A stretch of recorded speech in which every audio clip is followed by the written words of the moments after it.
Hi everybody, Gina Fenske here.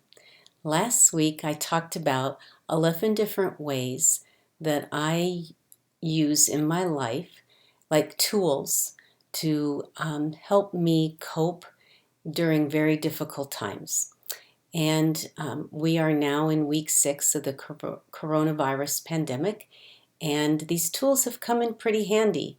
I mean, I still do experience um, fear and loneliness, but not to the degree that it shakes my foundation.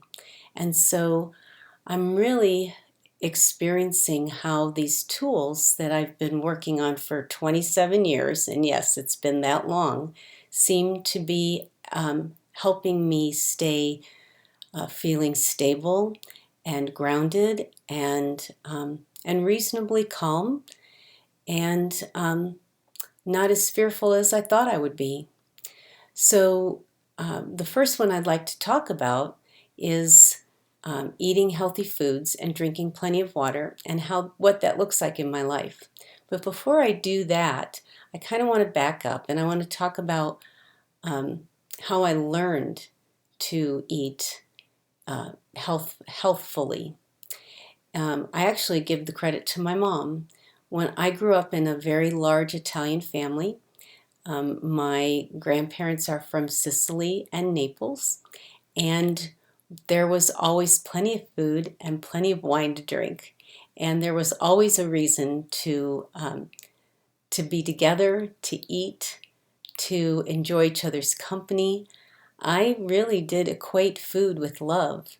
And I'm very fortunate. I grew up with a very healthy relationship with food. And I grew up with a very healthy way to to eat because my mother's always taught us everything in moderation. And so um, we we had plenty of food and plenty to drink, plenty of wine around, but it was always um, a practice of moderation. So when I think about how fortunate I am and what I've learned, and through the years, what other people have shared with me, their heartache and their pain in regard to um, their relationship with food and how they have feel badly about their body for different reasons, whether it's from some kind of past trauma or abuse or just what society has taught us is an acceptable way to look. I realize that um, our relationship with our body and with food and with what we drink is extremely complicated. So I'm not a doctor. I haven't studied nutrition, but what I've learned to do in my adult years is to take the foundation from which I came and then to figure out how to live that on a daily basis, especially since there's so much out there in the world that says, we should be gluten free or dairy free or, you know, um, too much protein, not enough protein. I mean, it's all so confusing, and we all are so different, and we have different body types and styles and upbringings, um, allergies, sensitivities.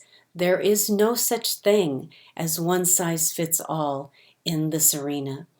But I'll tell you what I do believe we all have in common, and this is what I focus on and I talk to people about because this is the only stability that I see in this arena, and that is that we all were born with an internal divine wisdom that is the presence of God love inside of us. And that wisdom, that body intelligence knows what we need in terms of how to nourish ourselves, how much sleep we need, how much, what kind of food we should be eating, how much we should be eating, what we should be drinking, what time of day should be our biggest meal. Do we need protein? Do we need more fiber? I've conducted an experiment with my body for the last 27 years, and it's been about listening to my body. I'll give you an example because I'm still working on this. This doesn't ever go away. It's a process that grows in trust and confidence between me and my relationship with my body and the foods I eat and the what I drink. So for an example, I love salty and crunchy, and I love mixed nuts. And like I said, my mother taught us everything in moderation. Well, just the other day, I was eating some mixed nuts, and I just lost track of, I wasn't paying attention. I lost track of what I was doing, and I ate too many, but I wasn't really thinking about it at the time. And then later on the day, I was having cramping and bloating. I'm like, what the heck? And I was thinking about what I ate, and I didn't eat anything unusual, but then it occurred to me that I ate way more of these mixed nuts than I should have for my body, and that I was having trouble digesting them, and I was having some pretty severe cramping.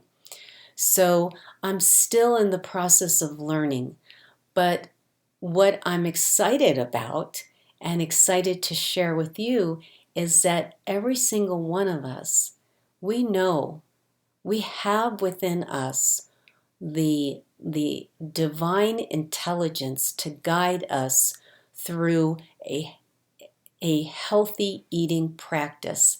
And we can do that through actually partnering with the divine intelligence of our bodies and asking questions and trusting our intuition. So that's actually what I do, and it works. It's been a process. It's taken some time, but it's free. It costs us some time and attention, but there does become a rhythm, and it does work. And I was reading A Course of Love today, and this passage came up, and so I thought I would share this with you. It's from Chapter 5, A Course of Love, Paragraph 1. It is this joining of the human and divine that ushers in love's presence. As all that caused you fear and pain falls away, and you recognize again what love is, it is the joining of the human and divine that is your purpose here, the only purpose worthy of your thought. So, in my way of eating healthy food and drinking, making sure I drink plenty of water and monitoring that process as well, joining the divine intelligence inside of me with my human desires helps to create balance and well-being. And I'm not perfect at this. Like I said, I don't consciously have all the answers, but at least I'm asking my body the right questions, and I'll go with that. So thanks for listening, and have a good evening. Good night.